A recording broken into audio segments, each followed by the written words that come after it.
درود دوستان، همه کسا امروز ورزشگران تاجیک را دستگیری میکنیم.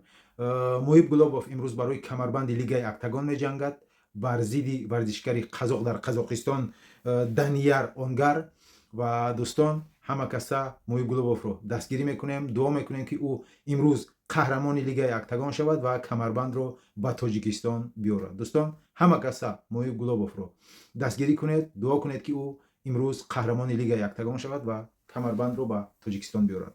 و در لیگ یو اف سی باشد در ابودابی امروز نورالله علیف می جنگد، او بر ضد مایک دیویس. و دوستان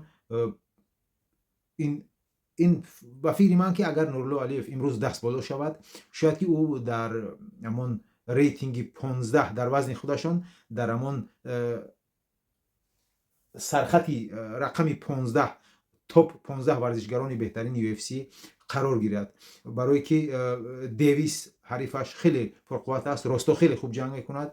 برای همین نورالله من باوری دارم که همون مربیانش با او فهموندند که او باید همیشه نزدیک شود، گوشتین گیرد و حریفش رو به زمین غلطاند و در زمین کار کند. این برای نورالله بهتر است در راوند اول، در نیمی راوند دوم، چون که نورالله علیف میتوند 3 راوند خوب جنگ کند، خسته نشود، چون که همون نفس کشیش خیلی خوب است و حریفش باشد خسته میشود. برای همین اگر نورالله راوند اول و راوند دوم رو در زمین حریفش رو غلطاند و در زمین کار کند، بهتر میشود و میتوند که راوند سوم رو راستو جنگ کند، خودش رو بسنجد، چون که حریفش ضربه های قوی دارد، در او چیش باکس است و میتوند که در این ورزش است، میتوند که در راوند اول اگر نورالله علیف یگون ضربه سخت خورد، میتوند که ناکام شود. برای همین دوستان دعا میکنیم که نورالله علیف برای همین جنگ